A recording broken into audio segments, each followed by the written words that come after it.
Hi, I'm GeekyGamer Gal. I've done a lot of Let's Plays, and this is my first time doing a movie review. So, I'm not going to have a webcam. It's just going to be me narrating this. The title below says everything.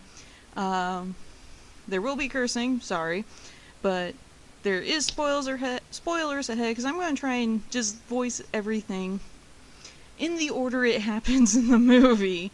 And pretty much you have until I count down from 5 to turn it off if you don't want spoilers ahead. So, 5, 4, 3, 2, 1. What the actual fuck, Michael Bay? I mean, it's not even WTF, it is what the fuck. Oh, this movie.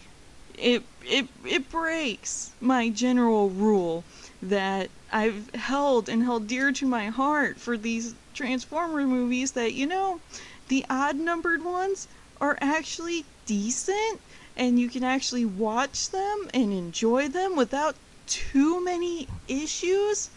And no, this one just broke the mold, smashed it against the wall, buried it in the backyard after letting the dog take a giant steaming dump on it, and maybe, like, I don't know, Drax took a shit on it as well, because it was, I mean, parts of it was better than Age of Extinction, parts of it.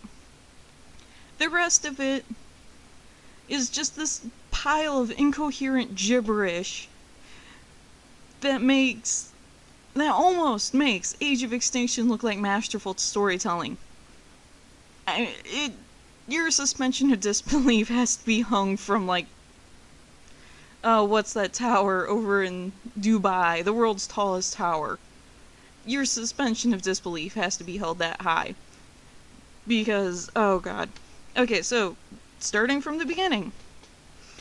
Okay, first of all, Sir Anthony Hopkins narrating. Big win in my book. He's probably the best point in the entire movie, is Sir Anthony Hopkins. Period. No doubt about it. And you enjoy Sir Anthony Hopkins because he's having fun, and because he's having so much fun as he is, because his character's pretty much a geriatric old man, maybe some slight dementia, pretty much himself. It just makes this so entertaining, and you want to be entertained by him because he's just having the time of his life. Very similar to Red 2. That's all I can say about Sir Anthony Hopkins. I'll probably get a little bit more into detail when I actually get to him. But in the beginning, it has the opening narration of Sir Anthony Hopkins because, like all 4 previous Transformers movies, it has this opening sequence way back when. I think like the early 400s was the date I calculated based upon the supposed timelines of these movies, because technically Age of Extinction happened in 2016, 2018, and this is, we can assume, anywhere from 1 to technically 3 years after that. And so it's pretty much 480, easy way to calculate that. 400 plus or take 20 years. Well, 400 plus about 20 years, 80. King Arthur times, it's kind of more like the fall of the Roman Empire, rise of, the Dark Ages, all that jazz. So you have this whole Britannian army who, I'm sorry, just looking back on everything, the armor and everything they wore, particularly the chainmail, is too advanced for the time period, because the chainmail did not really become a fixture for knights. I mean, we're talking like what you typically see LARPers wear, chainmail. The full-on chainmail like you see in every other goddamn King Arthur movie, because there's too many of those. But, that wasn't until the 1000 AD. So, you already have that going for you, Michael Bay. And, it just cuts to this fight, King Arthur's like, oh, we're having this trouble, And Lancelot's like, I hope your pet sorcerer gets here soon, otherwise we're all going to die pretty much. And, it's just the Knights of the Round Table versus, I'm guessing, the Saxons? They never say, they're just in plate mail and they have the horns if they're in plate mail, or otherwise they're, just running around in basic leather fur armor, all like, roar! And why are they the ones that have the trebuchets? It just makes no sense at all. But, it's this war and they're fighting. Some of it's done really well, just little minor thing, but it's so typical Michael Bay. So much is going on in the scenes that you can't really get a full grip of what he's doing. But he does a very good job at trying to emulate what an actual war environment is like, despite the fact that he's never actually been in one. So he flip-flops the camera angle so often that you can't even keep track of which side is which side, who's advancing, who's retreating, what the hell is going on. Then in the middle of this like 5 minutes in, there's this comment, oh, Merlin's probably off getting drunk somewhere. You do not get a funny cutaway moment when you have not given the characters in this movie a proper introduction or characterization in order to make this supposedly funny cutaway like James Gunn does in Guardians of the Galaxy 1 and Volume 2. You do not get this. You do not deserve this less than 20 minutes into the movie without any form of characterization. And of course, Stanley Tucci plays Merlin because apparently they didn't want to have Joshua Joyce fighting with Seymour Skinner, or Seymour, why did I say Seymour Skinner? Wow, now I'm drawing a blank.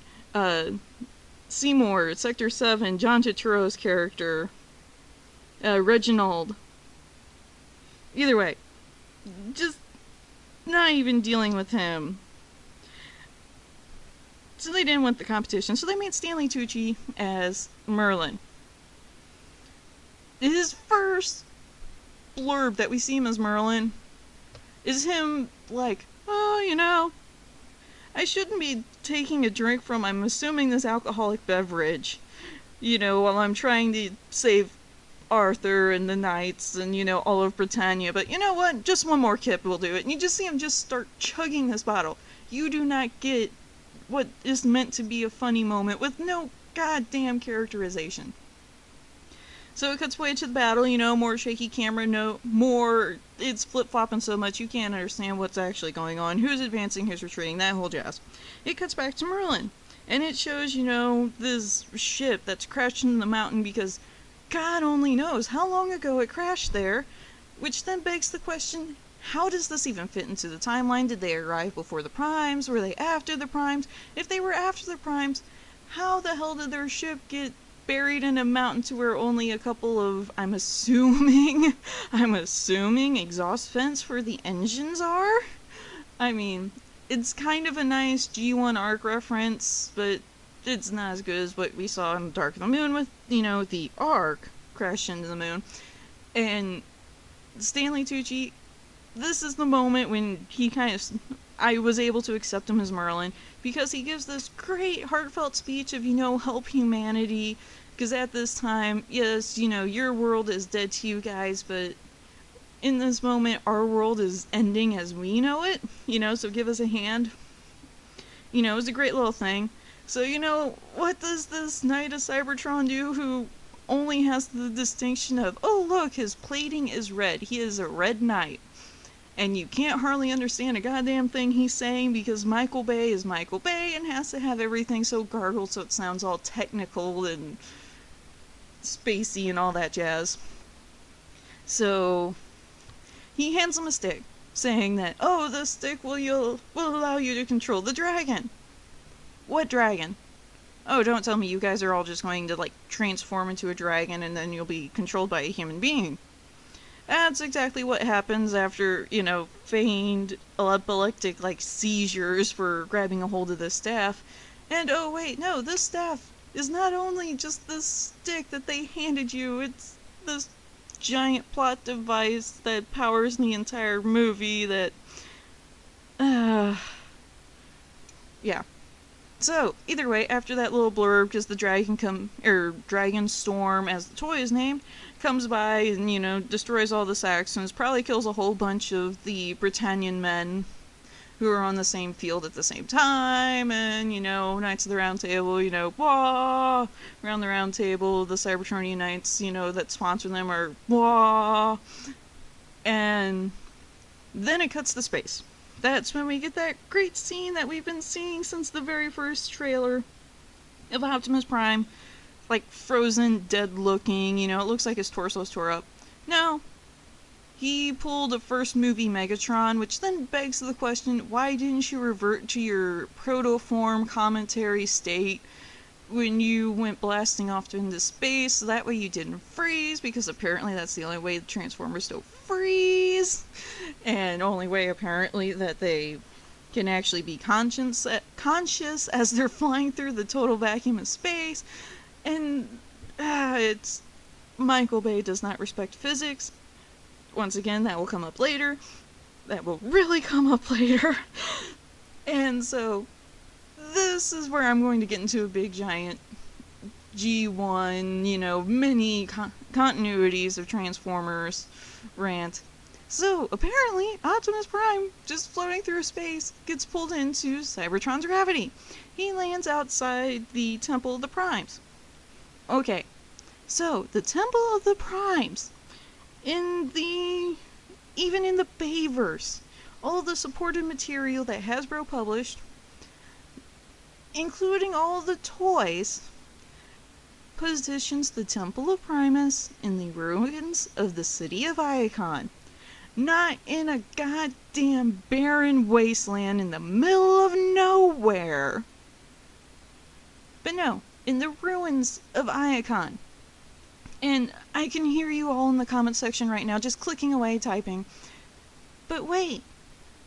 In the third movie, Cybertron got blown up. It had that botched space bridge portal teleportation deal, so it kind of looked like it blew up, or maybe was blowing up as it went backwards through the wormhole. You would still expect to see ruins of a city. You would still expect to see that because, oh look, the planet is whole. A whole planet means that, that whole space bridge deal didn't do that much damage. So you would expect to see some form of remnants. Not this perfectly intact temple in the middle of a wasteland. It makes no sense. That and the fact that, this will be another long rant, what comes off Cybertron's surface,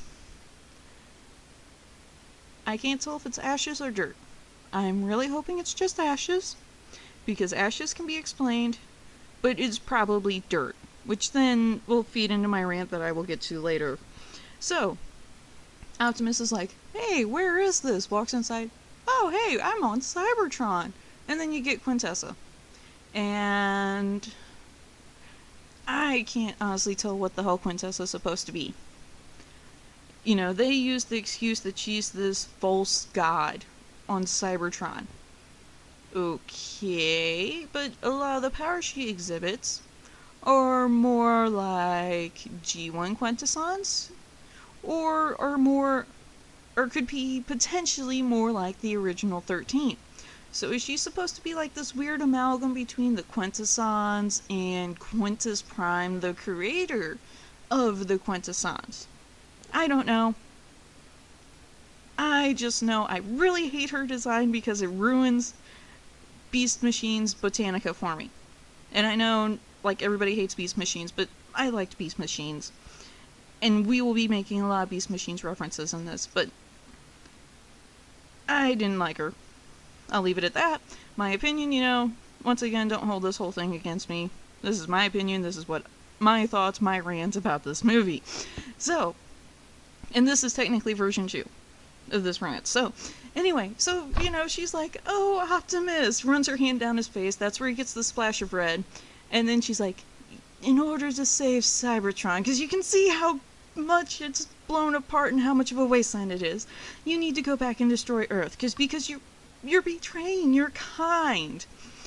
And, then it turns into the whole torture scene we've seen very briefly in later commercials. And, oh, look, Cybertron's propelling itself through space. Then it cuts back to the US, specifically Chicago. And with this, okay, so we were led to believe in Age of Extinction that, oh, hey, most of Chicago has recovered from, Dark of the Moon, 2011. Okay, about 4 or 5 years, okay, most of the city's recovered. Hot damn, there must have been good construction crews. No, apparently it was all a lie. There are sections that are quarantined off by the government because they think Transformers are in there. They just can't prove it, they can't find them. So, it's apparently got too much alien relics and they can't move anything, so they just quarantine it off, so there's these big quarantine sections in Chicago. I can deal with that because Chicago's a weird messed up city where it's like city, suburbs, farmland, city. Yeah. It's just a weird place. And so, you get these kids that are just like, oh, look, I'm just going to break and enter, participate in breaking and entering and, wander around this government sealed off territory. Area 51, anyone? Anyway, same shoot on sight orders, all that jazz. So, these kids are running around and they get targeted by the drones and, well, they're not really drones, they're sentries. Either way, they're a rip-off of the Star Wars, the little chicken leg walkers. I can't ever remember their name, I just call them the little chicken leg walkers. And for those who have played Mech Warrior, they're also a rip-off of the Mad Cats or the Jenners. Jenners, Ravens, I think it's Jenner or Raven Mech. You can look it up on Google, get some images. Either way, they're rip-offs. Very blatant rip-offs. And, so the kids all freak out. Then you get Izzy with the Z show up, or Isabella with the Z show up, Throw the bottles, make them shoot each other, run those kids to safety, whole 9 yards, Squeaks, yeah, Squeaks. Squeaks is just this horrible BB-8 knockoff that can only, make weird computer-generated sounds in this heavily garbled Chihuahua. And that's all it says in the entire movie. Is you'll get and Chihuahua. It's not even worth it. I'm sorry, Reno. Reno Williams, who is the only other person aside from Peter Cullen who's been a voice actor for all 5 movies now. Reno got the short end of the stick. He has not had a good role in any of these movies since Frenzy in the first one. He's not had a good role. Great voice actor. I honestly respect the guy. He's actually got some pretty funny comedy sketches. Michael Bay pretty much just rips his guts out, wastes his talent. Either way. And that's only 1 of 2 roles he did. So, kids run around and, all of a sudden, Cade shows up, saves the kids. Then it's this big giant standoff between Cade and, all the other previous Michael Bay government organizations that have acronyms for names. You never get told what the damn acronym means, so you only remember it as the TRF guys. And of course, one of them is Josh Duhamel or Will Lennox. And so you have Bumblebee and Marky Mark kind of standing off against Lennox and more government guys. And Lennox is like, "Hey, Bee, you remember me? Calm down, don't shoot me." And I quite honestly, I like Lennox. He was actually my favorite, human character that showed up in the first 3 movies consecutively, just because he was more relatable than any of the others. But that showed up in all 3 of the first movies. And I kind of wanted Bumblebee to shoot him. Just a tiny little bit. And, well, either way, he doesn't get shot. He lets Marky Mark and Bee go about their business, escape, and the other TRF guys are like, "Why are you allowing them to do this?" Either way. So, Marky Mark finds this one ship, crawls in, finds this one Cybertronian who looks older than hell but is somehow still alive despite, who knows how long he was sitting in his little crash pod, which, once again, the first movie, cometary protoforms for deep space travel. Why does nobody else use this? Oh, I guess they're too lazy and don't want to give up their alternative forms, so they prefer not to blend in, whatever. So, he gets this medallion that looks like the symbol that King Arthur was wearing, and all this jazz. Turns out to be another piece of Deus Ex Machina for that. And, you can't understand a goddamn thing he's saying once again, because apparently you can't understand the knights what they're saying, despite the fact they take their mouthpieces, or, their mouth guards off, so you can't understand a thing they say. And, yeah, Beast just, throws it away, it comes back. You get Izzy, who sneaks away with Mark, Hound's there. Either way, they all go to, it's either South Dakota or, I really want to say it's down in the Southwest. Either way, it's an Indian nation. You can't even read what Indian nation it is. You get some nice dialogue, why they're hiding out there, which is more of Marky Mark being like, oh, hey, wow, Chief, you're really embracing the lifestyle and idealism of Sheriff, and, the head of the police force for the territory, or the reserve, is sitting on the horse, and he's like, the only reason I'm riding my horse is because my cruiser disappeared again. And that's where, once again, if you've watched the trailers, because the first probably hour of this movie was completely revealed in all the trailers. The first hour was completely in the trailers. You just didn't get the full coherency, but the first hour of the movie's in the trailers. If you go through all the different trailers. Which there's a lot of them. A lot of them. And that's, so pretty much Mark, you figure out they're all hiding out in a junkyard. You get to see Drift doing these weird upside down acrobatic ballerina balance on the tip of his blade upside down bullshit. And I guess the only reason that kind of works is because the only reason I can figure out Drift's personality is he's still halfway between Deadlock and Drift. That's why he's all like, peace, calm, serenity, I kill you! That's the only way I can make that work. I'm still a little pissed off. I can't deal with how Hound is characterized, because I keep wanting to call him Cup. Once again, G1 reference, go look him up on the wiki. That's all I can say there. He's Cup. Pretty much, just bloodthirsty PTSD Cup. Pretty much IDW Cup, without, the meds and the Cygar. Either way. And, Crosshairs is Crosshairs and all this jazz, Grimlock stomping around. You never see Scorn. You very briefly see Slug or Slag, however you want to call him. You never see Strafe. So they're just all hiding out in the junkyard. Izzy shows up. You get your token black funny character, which is something we haven't had since, I don't know, the third one? Tyrese Gibson? Which, once again, Michael Bay lied to us, because Tyrese Gibson and Michael Bay both said that he'd be in this movie. He never actually shows up. He's not in the movie. Excuse me. So lies. Lies all around. Promises were never kept. They were made, never kept. And yeah, you get some actually nice characterization in the junkyard. You still don't understand where the baby Dinobots come from. I can only assume it's a cutesy cash grab, like Baby Groot was, and I'm sorry. I really, really want a baby Grimlock.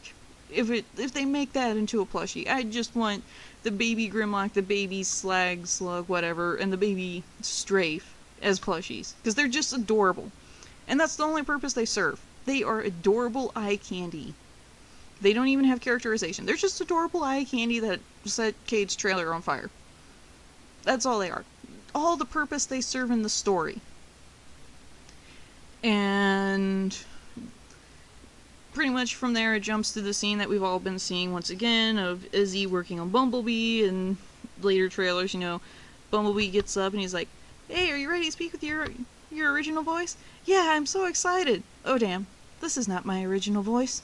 And all I can say about that is, how the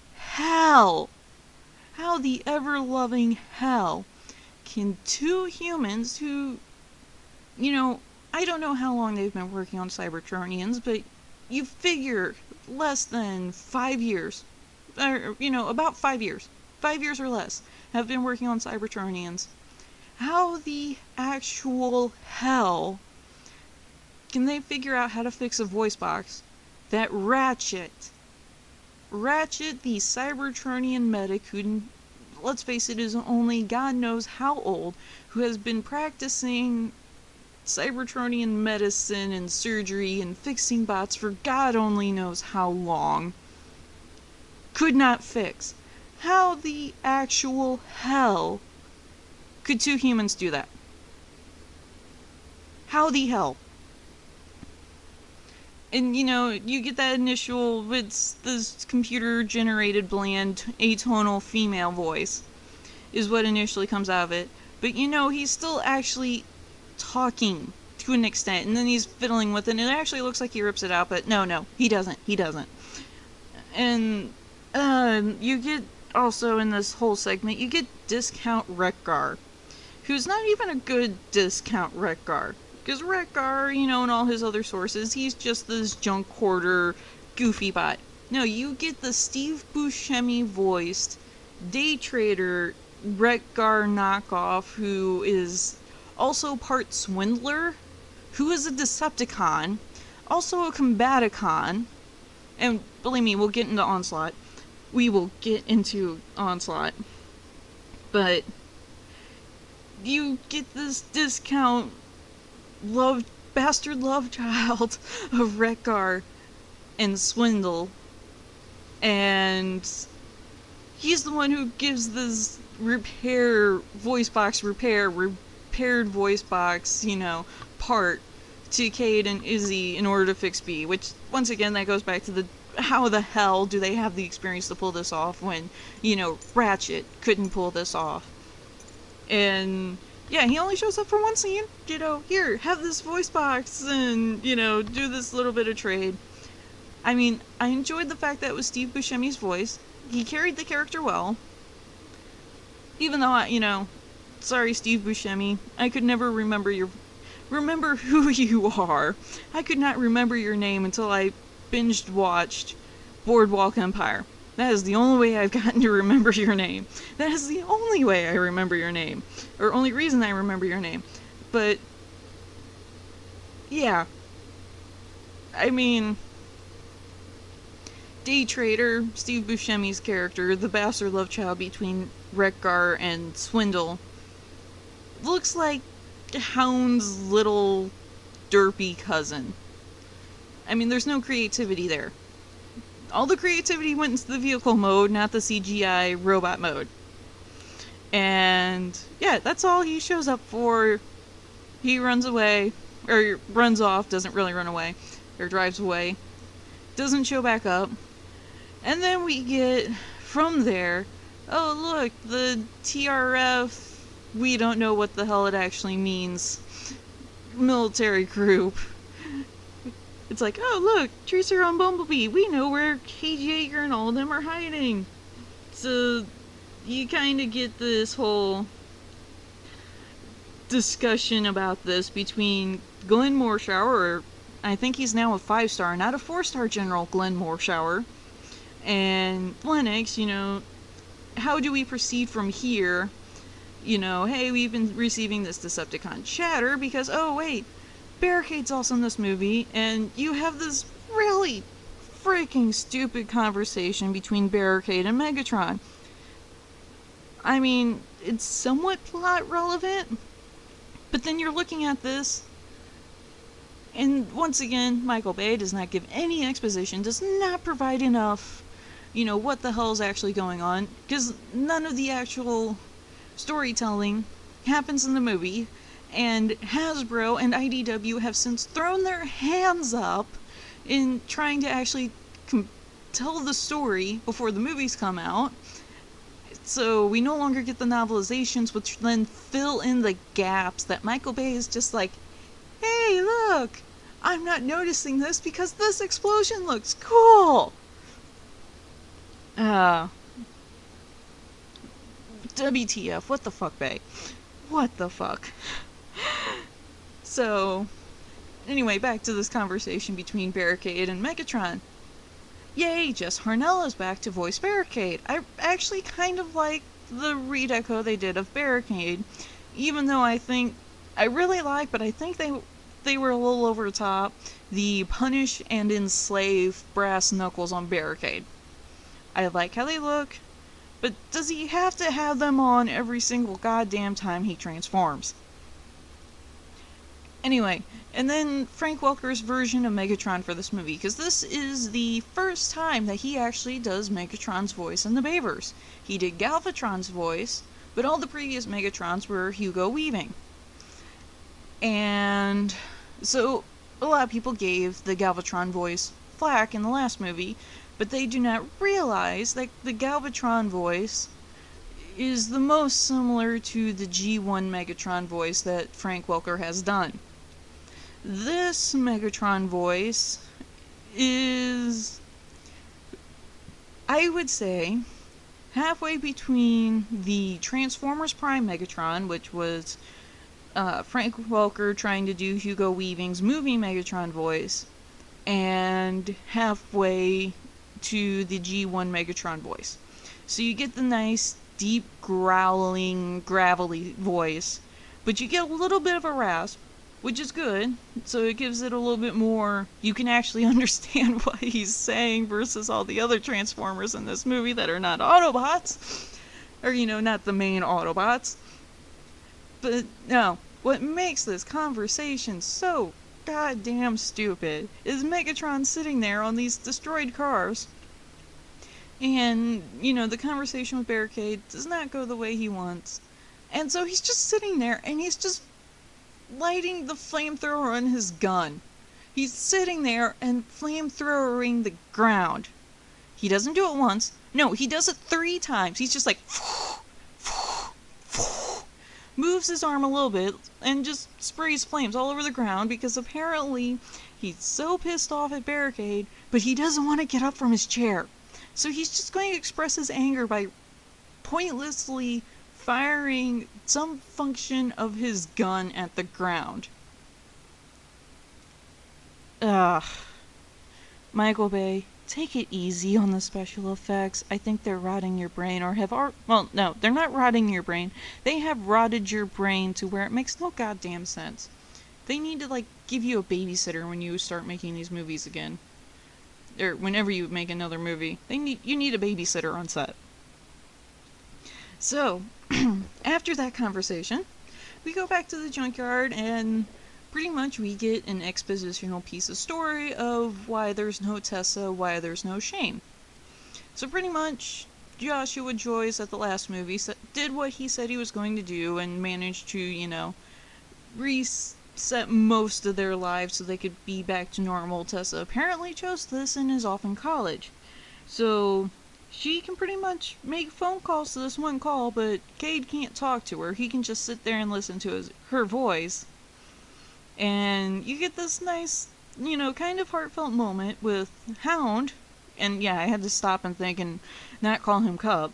Cade's just like, this sucks. I'm a horrible dad. I can't be there for my daughter. I can't even tell her how much I love her. And Hound's just like, Cade, you're a good dad. My dad was a piece of shit, but you're a good dad. And yeah, that pretty much ends that scene. Cuts back to Lennox and all of them. And you get the blatantly Suicide Squad team lineup ripoff, because the American government once again decides that, hey, it's a really good idea to work with the Decepticons and trust their word, and so we're going to work with Megatron to, we're going to double cross him. We're going to work with him so that way he can figure out wherever this seal magic stick thingy is that he wants, this weapon he wants, We're going to follow him as he goes gets it, and then we're going to swoop right in and steal it. And the American military thinks that somehow this is going to work. So, Megatron's like, here, give me my people back, give me my select Decepticons back, and, I'll leave you guys alone. I'll just go mess with the Autobots, because, you just hate all Cybertronians equally now. So, you get Megatron and Lennox and this little 2 tables full of lawyers in the middle of the desert, and Lennox is, standing like 30 feet in front of the lawyers, and Q's Suicide Squad ripoff, because Megatron's like, oh, I want this one. And I'm probably going to screw up their names. The ones he asked for, like, the first one is Mohawk, which is Reno Wilson's other role. And, oh, this is like the most ghetto. And I'm not even meaning, I'm sorry if I'm insulting anybody, but this is the most ghetto, racist Transformers I've seen. They're more racist than Skids and Mudflap. All of them but Onslaught, because Onslaught, who is, an actual Transformers character, like most of them, gets no characterization. And so, only the ones that Michael Bay has created or, had his heavy hand in get any screen time, because, God forbid, the fans get a representation of a character that they have known that they actually like. And so, you have Mohawk. I just wanted them to blow his head off as they were like, oh yeah, sure, we'll give him to you, Megatron. You have Nitro Zeus, I think is his name. Either way, he's a Shockwave-headed KSI ripoff. Either way, he was another one I wanted his head shot. Him just blown up before anything happened. Dreadbot. I don't think he actually got released. Either way, that was another very ghetto, pretending to be thug life Transformer. You had Berserker, and, he's just a alien, or predator alien, whichever one has this spitting acid, X-shaped mouth. He's the blatant knockoff of that one. And then you have Onslaught. His only line in the entire movie is, I think you need a bigger door, as he's getting released from prison. That's his only line in the entire movie. So Megatron gets his crew, and the government releases Cade's location, so they all go off to it, and, the Autobots make their way to this abandoned town. Grimlock takes out some of the TRF people, and you actually get a very nice little fight in, like, the beginning of this first third, or the nice fight at the end of this first third of the movie. Because it's supposed to be this abandoned southwest town, but it just quickly, obviously, flips over to Detroit. I mean, no guarantee, or no qualms otherwise. And, I mean, some of the action is nice, it's actually kind of coherent, but, like with most of the Michael Bay movies, okay, you have this chase scene of these humans getting targeted. What the hell are the Autobots doing at this time? The only clips, you get this initial fight, where Grimlock just pretty much storms through, grabs Megatron, smacks him with the tail, flings him around, and then that's all you see of Grimlock in this fight. And actually, I think that's the last time you actually see Grimlock the entire movie. The last time you see Grimlock. Sorry, Grimlock is probably top 6 of all favorite Transformers of all time. And I've met Greg Berger. Greg Berger is a sweetheart. He's just a very nice person who you can tell really enjoys how many lives he's touched by being Grimlock and doing all his other voice acting work. And Grimlock doesn't even transform in this movie. And he disappears he doesn't get visited after the first third. So he gets this nice little smack and thwack at Megatron, and that's it. That's his entire role in the movie. He eats a car, pokes around, kills some humans, and then, smacks Megatron around for a little bit, and that's his entire point in this movie. Yeah. So, yeah, you just get this entire questioning of where are the Autobots and Decepticons, who's fighting who, how is the fight going, and most of the Decepticons of Megatron's little Suicide Crew ripoff get killed in this fight, including Onslaught, because, after the whole we dealt with humans running around getting chased by these drones, for most of this segment, there's a brief cutaway to the Autobots, and they have their little fight in the alleyway, and it's Drift and Crosshairs versus Onslaught, and yeah, Onslaught's dead. He gets his head cut off, and Drift stabs a sword in it, and he's just like, I have your fat head. That's it. That's Onslaught. Onslaught is another wasted potential. May he rest in peace with Grimlock. Grimlock, Slag, Slug, whatever you want to call them, Scorn, and Strafe. They're all just, sitting in the box of unused potential. And so, it's at this point, because the fight's pretty much over, the humans are still running from the TRF drones, that you run into Cogman. Cogman, he's much like Sir Anthony Hopkins. I think him and Sir Anthony Hopkins were probably, honestly, the best points in this entire movie. And my main issue with Cogman doesn't even come into effect until a little bit later. In which, either way, Cogman, brutally when he's introduced, as seen in a few of the trailers, and you don't actually see the results of this, he flippity bends stuff backwards on Crosshair's arm when Crosshair goes to, grab him and be like, hey, what are you doing? And Cogman takes Crosshair's index finger, his trigger finger, and bends every single joint backwards. And you just have Crosshairs, this look of agony and the sound that John DiMaggio produces. And that actually made my stomach turn. Just a little bit, because, I do all the my fingers are double jointed, so I do a whole bunch of contortion stuff with my fingers, but I was wincing and ooh, in sympathy for Crosshairs. And Cogman's just like, sir, you are needed. And, yeah. Crosshairs gets the comment, crazy ninja butler, then it turns into psychopathic butler, and Cogman just looks over at Cade, during the second portion, and he's like, I prefer sociopath. Either way, Cogman is great. Cogman is funny. It's a little bit juvenile humor, but Cogman is one of the more entertaining bots.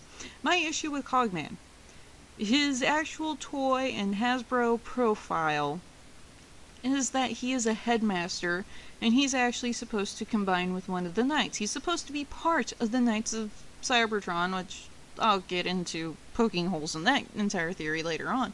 But Cogman, it's never revealed that he's a headmaster. He's just this little 4-foot-tall Cybertronian that hangs out with Sir Anthony Hopkins and is his butler that has severe anger issues.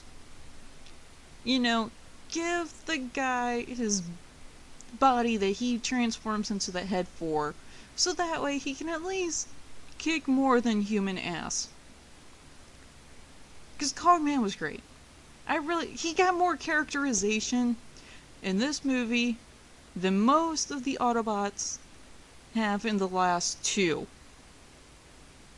That's saying something there. You're talking about a little over 5 hours of movie, and a character who is in the shorter of the two, a little over 2 hours, got more characterization than any of the other Autobots. So, yeah. Oh, and it's at this point during the whole chase and Cogman showing up, that it's revealed that, oh hey, those Autobots you were all concerned about during the whole Operation Cemetery Wind? Apparently, Fidel Castro in Cuba was like, hey, I love you guys, you can come stay here. And that's when Seymour Simmons, as I finally remember his name, Seymour Reginald Simmons, whatever the hell his name is, John Turturro's character, has been hiding out in Cuba and has been working with Sir Anthony Hopkins' character in order to figure out what's going on. And the only one they clearly show, because they show like three Cybertronians on a beach.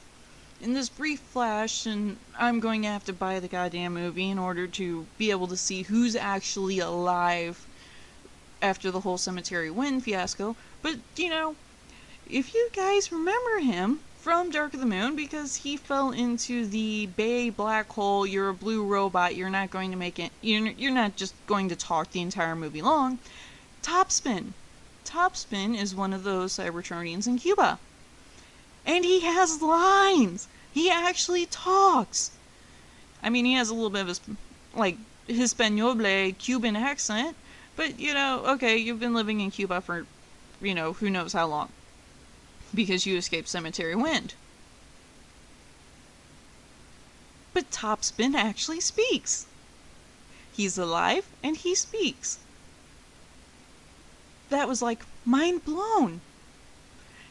There's actually hope for those Cybertronians that have not been confirmed dead that, fell under the blue bot I will not speak syndrome.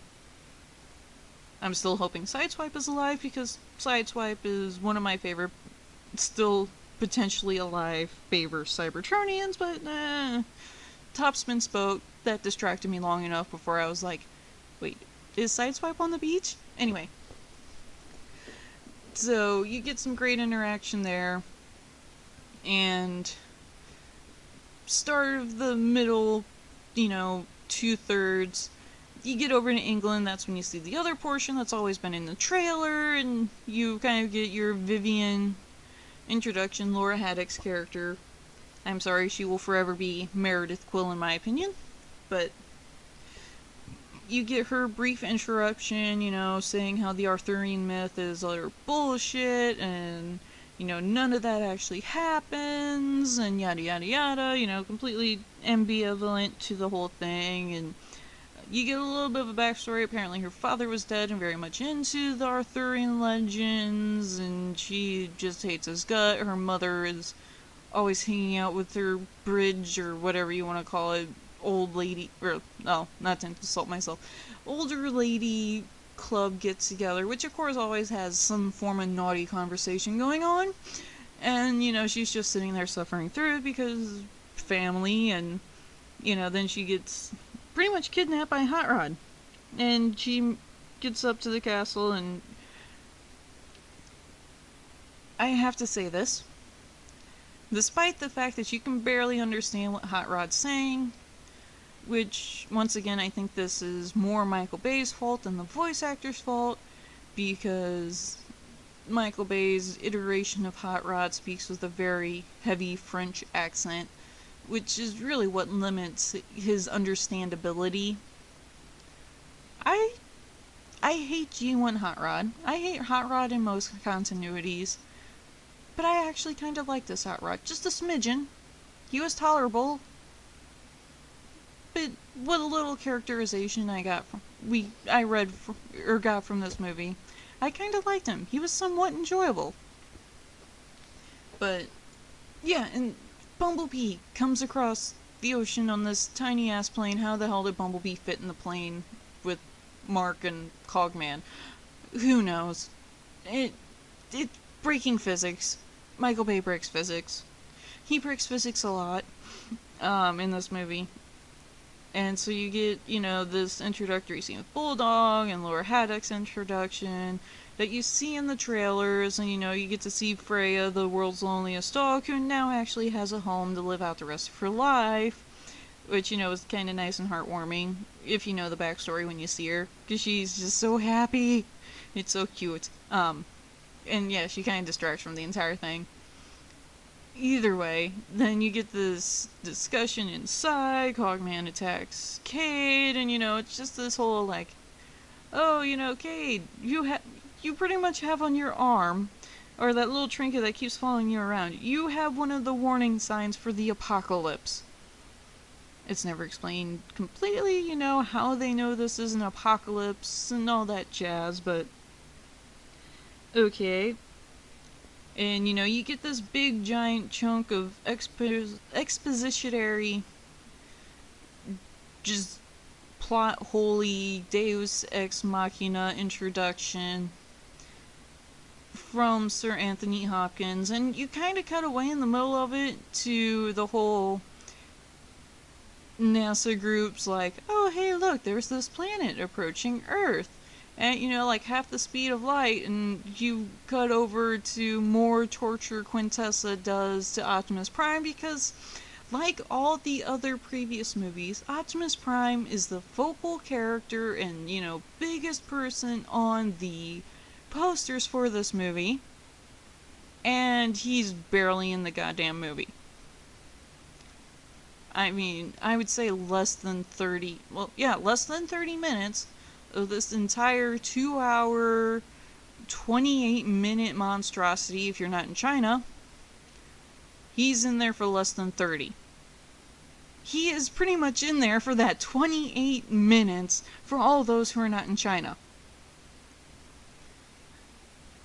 That's his entire role in this movie. That's the entire length of time he's on the screen. It's just sad. But, you flip over to some of the torture, and all I can say is, and I'll actually go over this a little bit later, and you're probably getting tired of me saying this, yeah, there's some major G1 references in that. In the whole torture sequence. And just little things that fans may have noticed with the initial pictures.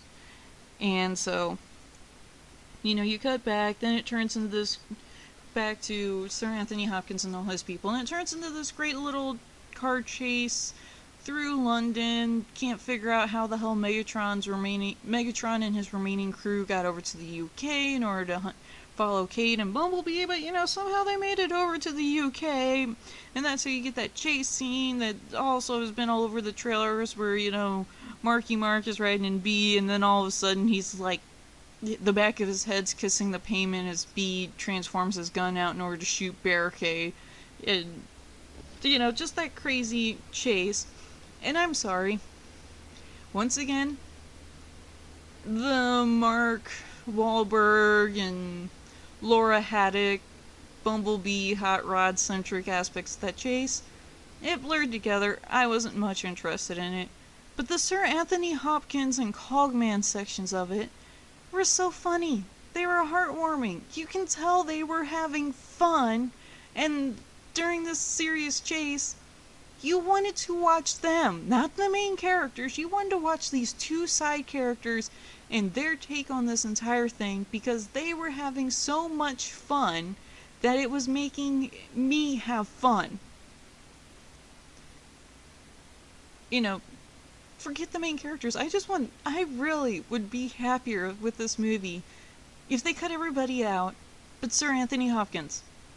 Or, cut out everything but Sir Anthony Hopkins. The movie would almost be better. Infinitely shorter, like 90 minutes, but it'd be a lot better, just because you would actually enjoy watching it, because Anthony Hopkins had so much fun acting in it and doing his role.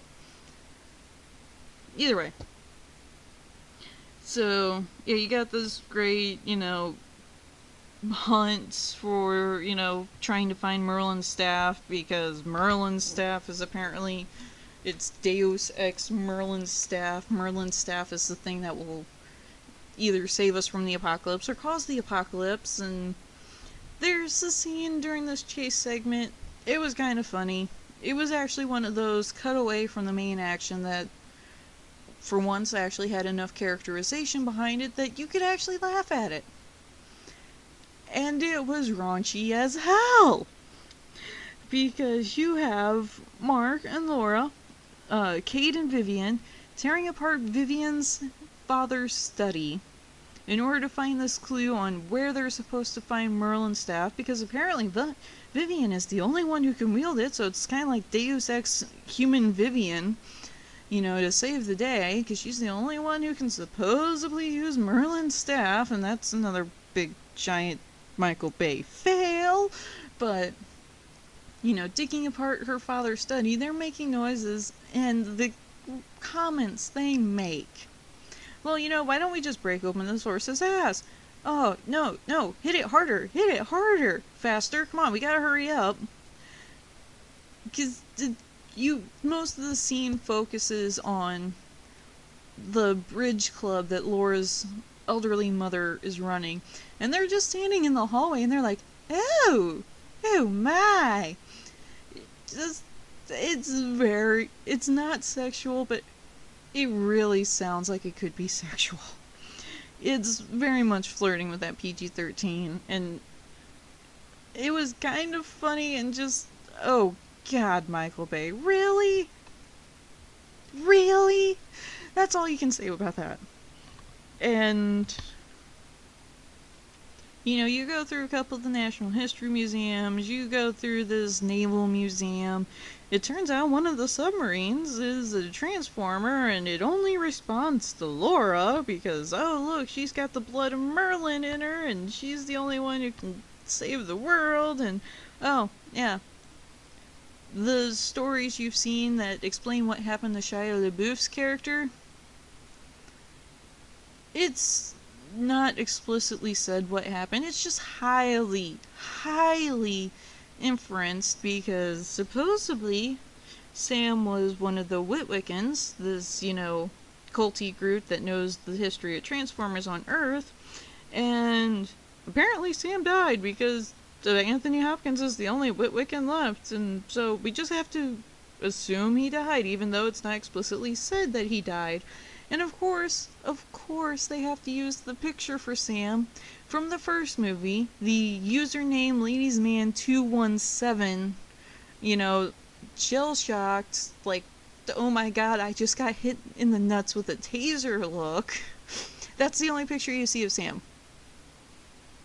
And, it's slightly before this whole car chase and slightly during, it's revealed that Bumblebee fought in World War II.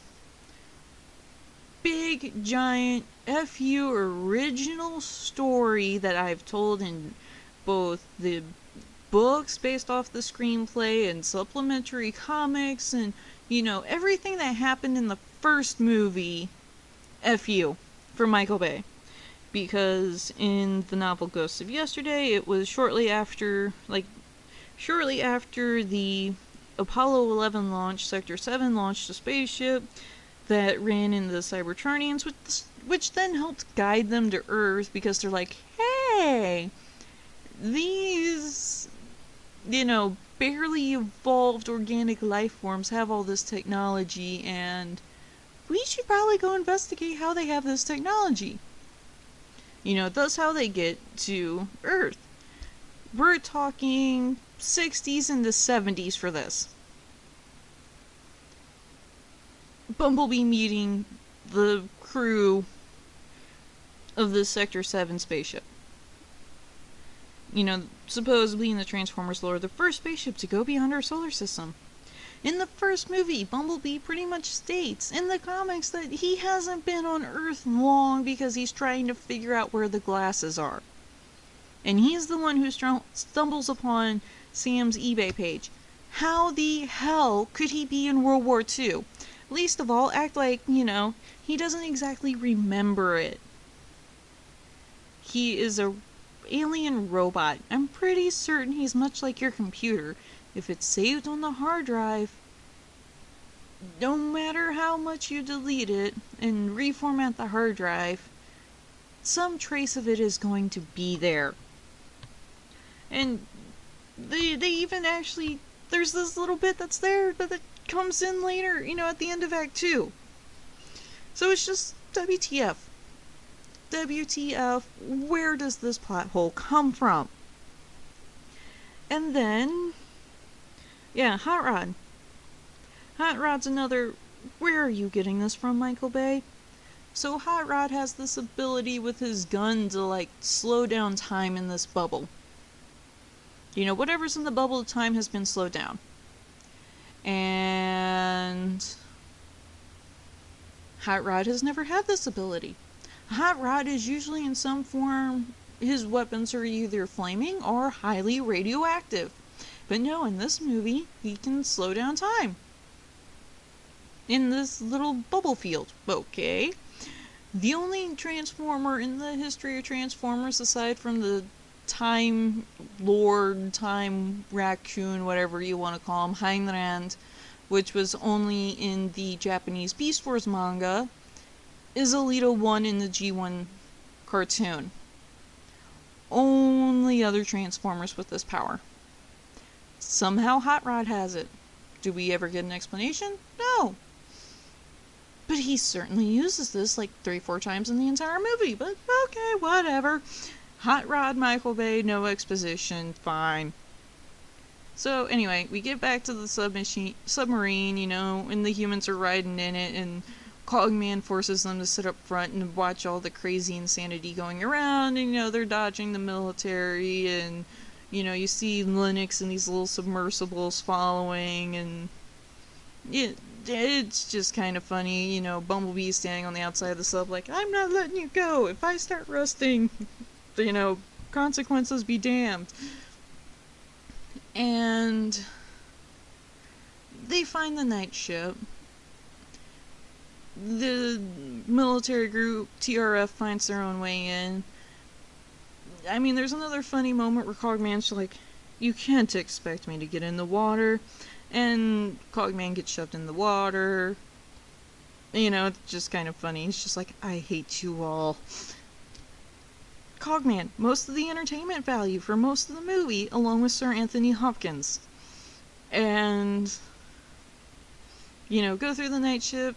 They're trying to find Merlin, at least where he's buried, trying to find the staff. You know, they're getting followed by the government people. And, you know, as they get close, it cuts away to the outside, and you just see those trail bubbles. You cannot see a thing. I mean, I'm just like, is there another human submarine going in there? My fiance sitting next to me, he's like, I think that's Optimus Prime. You can't see what is actually going on because there's so many bubbles. And, you know, oh look, Cybertron's right outside. You know, it's working on eating the moon right now. Either way. You know, so they get inside, you know, they find Merlin's tomb, they break it open, you know, it's just a stick on this desiccated corpse, and, you know, oh look, it wakes up a Cybertronian knight, and no, it's this big battle, and the TRF are fighting, and somehow Vivian gets the staff, and then everything's alright, and then Optimus Prime comes in. So, you know, if you blinked and missed that, apparently one visible second that you could see Optimus Prime through the bubbles as he breaks into the ship, it's like, oh! Where did you come from? Oh, I guess you're in the bubble trail. Okay, I guess I have to accept this. You know, I haven't seen you for most of the movie. Oh wait, no, you're not Optimus, you're Nemesis, because of that one little scene is, you know, the hentai porn Primus is destroying the moon, and Quintess is just like, oh yeah, no, the Earth is Unicron. You need to go retrieve for me the staff that, you know, my knight stole, that they've hidden on Earth, and, you know, you need to retrieve this for me, you know, arise Nemesis Prime, and, you know, go do my dirty work, as I'm just going to write in this, you know, Primus is, or Cybertron is now suddenly Unicron-esque, and, oh no, Unicron is in center of the Earth because Transformers Prime did it. Why not do it here? And oh yeah, those giant metal things growing out of the ground are supposedly Unicron's teeth, but all I can say is, if Pangea formed around Unicron's mouth, you would think that, you know, maybe when the Earth was moving, that we would have more rifts in the surface, just because I don't think the tectonic plates would be completely able to rearrange Unicron's mouth, his grill, all his teeth into some crazy, you know, make a giant planet-sized dentist payday. I just don't think that would honestly work. But either way, you know, Unicron's mouth is destroyed and he's buried in the center of the Earth because Transformers Prime, and, you know, Earth no longer has the hot, gooey center. It has this hard, candy gobstopper center, and, you know, Transformers Prime did it, so we're just going to use it in the Bayverse with no explanation. Okay? So, you know, Optimus Prime pops up in the night ship, or the night ship, and he's like, give me the staff, you know, for my planet to survive, yours must die, or, you know, I fight for my own kind now. And, you know, everybody's just kind of staring at him, and they're like, okay, Optimus, you're not going to notice anything different about his eyes, which turned into that poster purple. You're not going to notice anything about his, you know, little bit more rage on the whole situation, and, you know, you threaten me, I kill you deal going on. No, you're just going to hand him the potentially world-ending staff and be done with it. Okay. Yeah, it isn't until you get out, you know, until he starts walking away, Marks just looks over to Lennox and Vivian, he's like, you know, I don't think there was something right with Prime. I think we need to go stop Prime before, you know, he potentially destroys the world. That's where you get the whole trailer, Bumblebee fights Optimus, and Deus Ex Bumblebee's voice, and so, for those who looked closely at the pictures and you notice the red splash on Optimus's head and Megatron's head, which then leads into my only possible explanation as to why Megatron, or Galvatron, is now Megatron and it has the new body. So, the whole deal is, apparently, the whole reason Optimus became evil is because he's infected with the Hate Plague. Once again, G1, Beast Machines, and a few other Transformer series references. Pretty much the Hate Plague is a quintessence-created Cybertronian disease that causes bouts of uncontrollable rage and aggression and desire to kill things. Okay, that pretty much sounds like Michael Bay, but okay.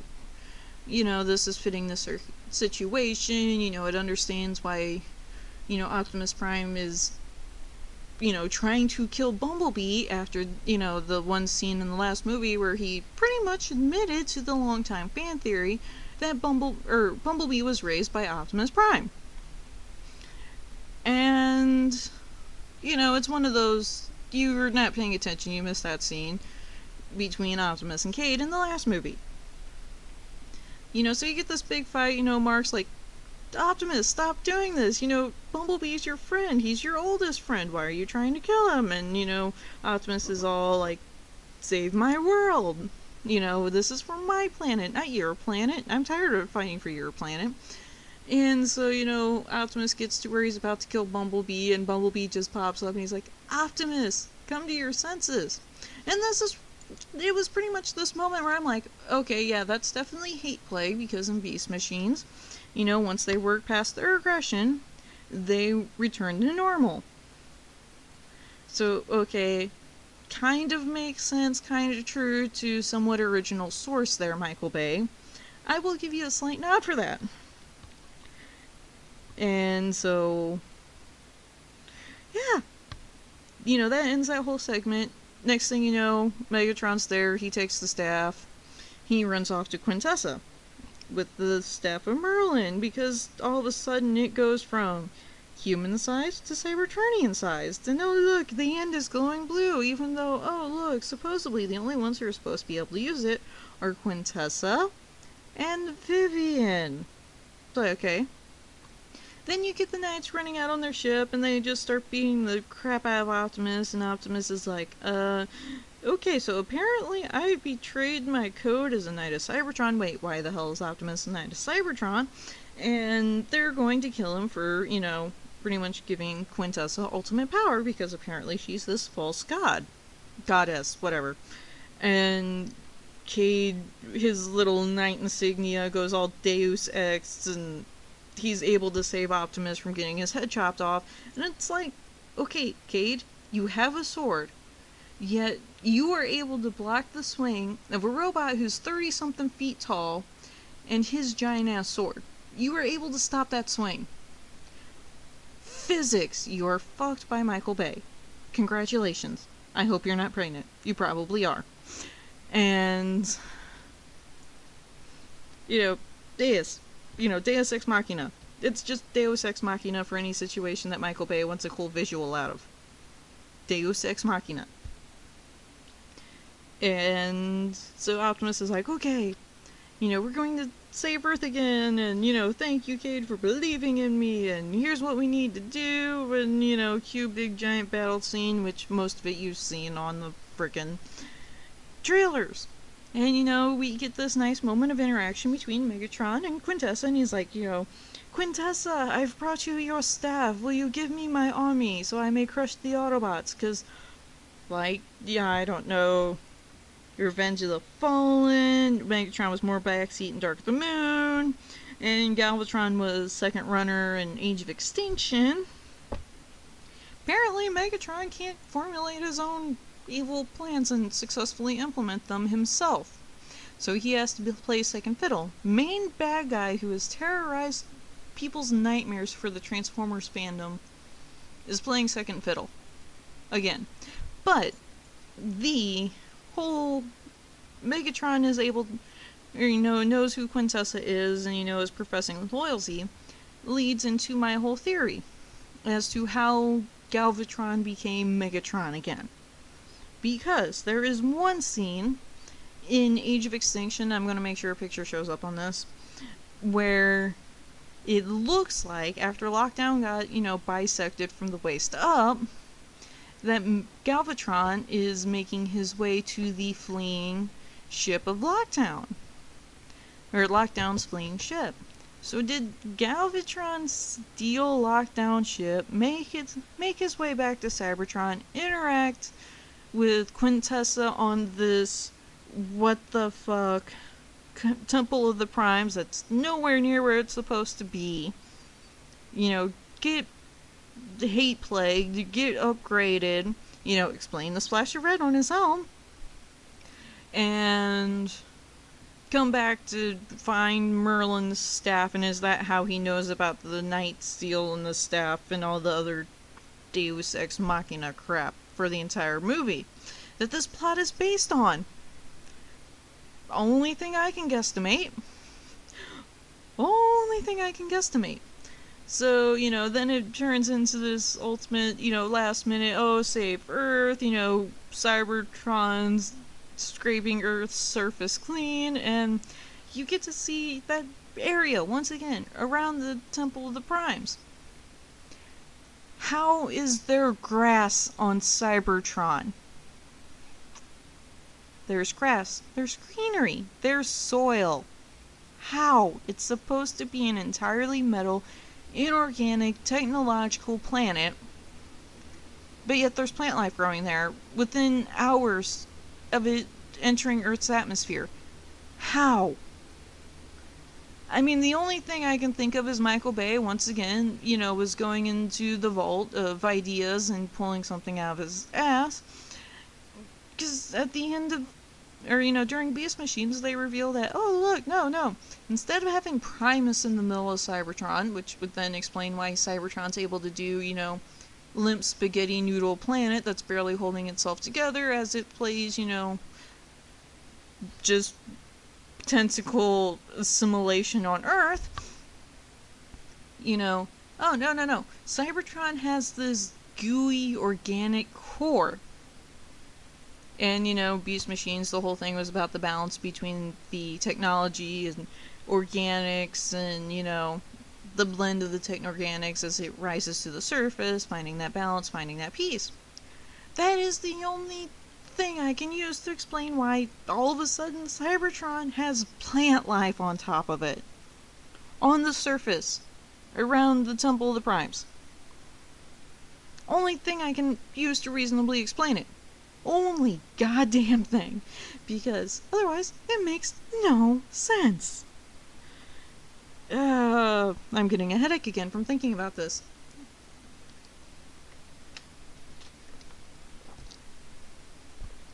So, after Optimus is brought back to his senses and the Knights are like, okay, dude, you got a second chance to fix everything.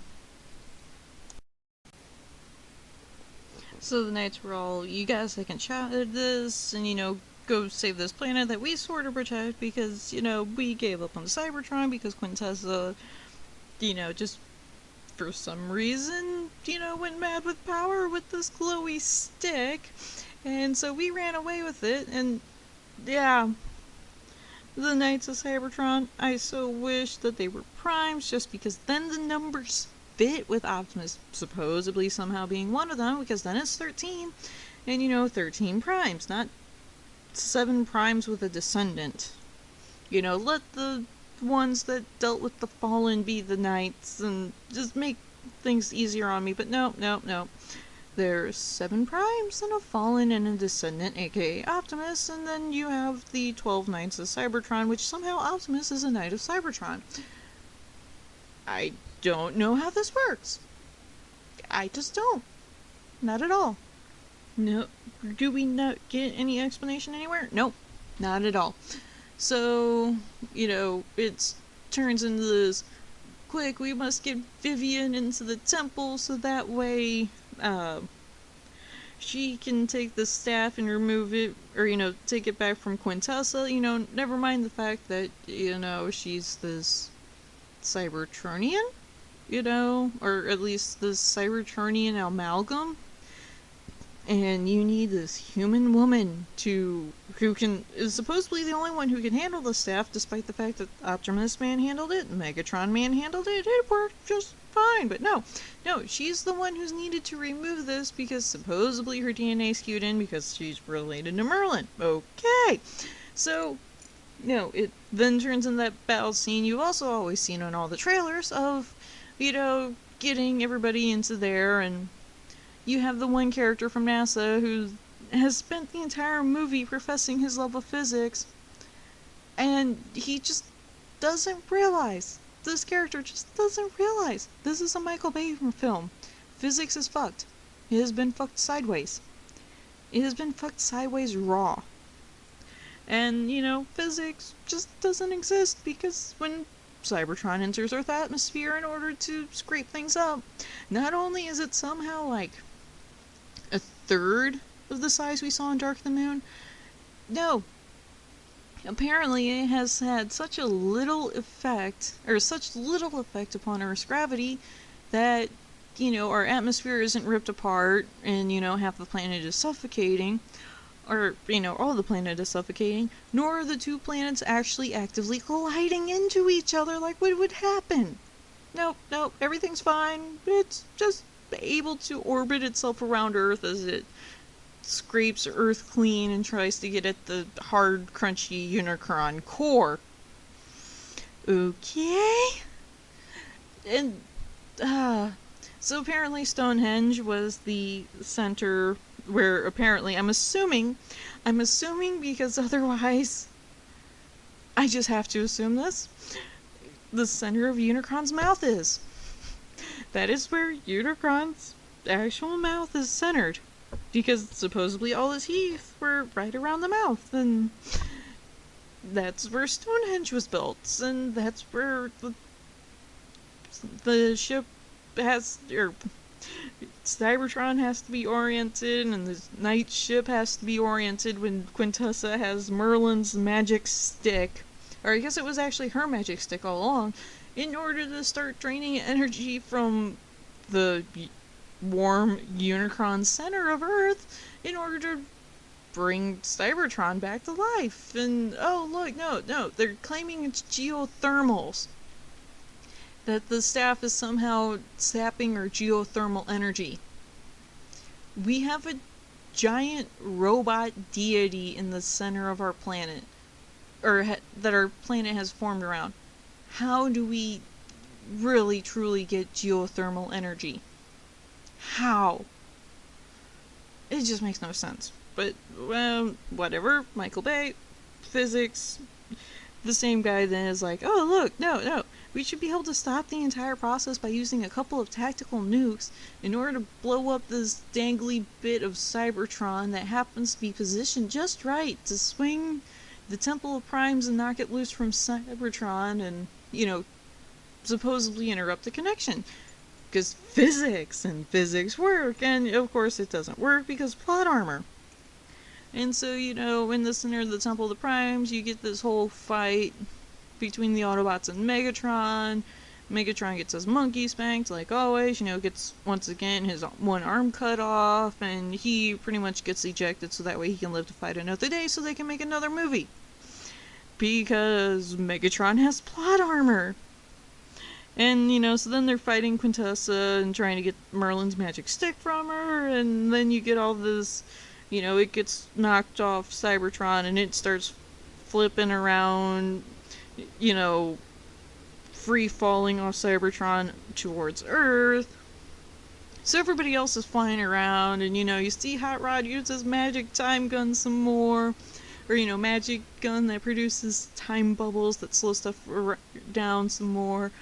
And, some of the worst CGI. Not so much on the Cybertronians, because they usually do a really good job on keeping those guys looking really good for this movie.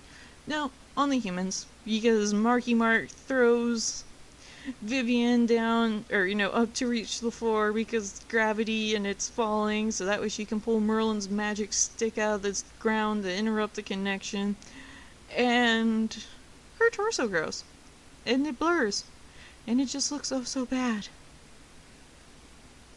And once that's disconnected, and Hot Rod uses magic bubble, time-slowing bubble gun, and, Prime is able to reach in there, save them, and... there were some cool moments when everybody was fighting Megatron, most notably with the Cup Hound, Megatron gets stuck in Hot Rod's magic bubble gun, and, Hound's just firing his minigun right at Megatron's face as, time bubble slows him down, and time bubble ends, and Megatron just gets this cloud full of bullets in his face, and that was just perfect. And it was hilarious, just because Megatron getting shot in the face. That's what made it. Anyway, back to Prime. Prime saves the humans. You see him driving out of the Temple of the Primes as parts of Cybertron start crashing into Earth. But no, Cybertron still does not collide with Earth. It supposedly somehow retreats far enough into orbit to where it's not actually threatening the Earth and almost becomes like Earth's new, much bigger moon. So you see Optimus driving through this, falling chunks of metal, and then you see B, and you see nobody else, but somehow they're all there at the end. And, this entire big, giant fight, why did nobody grab the Dinobots? Why did they just grab Crosshair's Drift and Hound? Why didn't they swing down to Cuba to pick any of those guys up? No. The entire Autobot crew was comprised of the Knights, who weren't even there the entire battle. They showed up for one moment, cleared a path, with Optimus riding on their back, took care of Megatron's, Infernicus, Terror, whatever the hell, demonic Decepticons, showed up to take care of them. Optimus was actually the one who finished them off, but even then, he wasn't in most of the final battle, because supposedly he launched into the final battle riding by himself, and somehow, when he enters the battle, he's riding Dragonstorm. Why? But no, it was Dragonstorm, the 12 Knights, Prime, B, Drift, Crosshairs, Hound. Oh, Hot Rod and Squeaks. That was it. That was all the Autobots. Why? Apparently too expensive. Fine. And yeah, that's another thing. When they're using Lockdown Ship, because somehow Day Trader was able to get a whole Lockdown Ship, and they use that to get on to Cybertron, and they have human-loaded Ospreys in there to provide essentially useless backup and just fodder. they say that they're flying at 20,000 feet. At 20,000 feet, you need oxygen. You need oxygen fairly frequently. The only actor in the entire scenes that, actually uses the oxygen mask kind of routinely to be believable is Marky Mark. Everybody else is just like, yeah, da da da, but waste oxygen, talky bullshit. And only Marky Mark is the one who just pauses occasionally to, act like he's taking an inhale of oxygen. The only one. Everybody else would be passed out dead. Marky Mark would be fine. Izzy, the little Hispanioble looking, mini J-Lo, to use Marky Mark's term. She sneaks on. She has no oxygen. She's somehow fine the entire flight. Physics are broken. It's Michael Bay. And, once again, typical, hero speeches in there. Optimus Prime says, I am Optimus Prime. I am Optimus Prime. He says that like 3 times in a row. For, some inspirational meaning. But he says, I am Optimus Prime. 3 times in a row. I'm sincerely hoping that whoever wrote this, Michael Bay just did the whole Deadpool, grabbed a red crayon and was like, nope, don't like this section, let's make more of this section. Red crayon editing. I just hope that was what Michael Bay was doing, and there was actually something written that was a lot better than what we got. I'm just hoping. And I know I've mentioned this a few times in some of my other videos. If you haven't seen it until now, there has been announced next year that they are doing a Tales from Cybertron Bumblebee side movie, which is supposed to be Bumblebee focused during the early stages of the war, which then kind of made it very important that, this movie introduces the idea of what Bumblebee's original voice sounded like, so that guy could get hired to do this movie. I am hoping, since it's been officially announced to be directed by Travis Knight, the guy who did his breakout movie was Kubo and the Tale of Two Strings, I'm just hoping, because he will be the proof behind the concept that I am just assuming, and I'm assuming, that the writing staff for this movie series, are just being screwed over by Michael Bay. I'm just hoping that he is the one that actually proves that somehow, or that behind closed doors there's actually a really good movie being written, and Michael Bay is just, acting like a toddler with a red crayon. That's what I'm hoping. We will know next year with the Tales from Cybertron Bumblebee spin-off movie. We will know. This is the only movie that I'm looking forward to that actually stars the kid-friendly yellow character. Admittedly, I don't like Bumblebee, but of the Bumblebees, I really like his movie incarnation the best.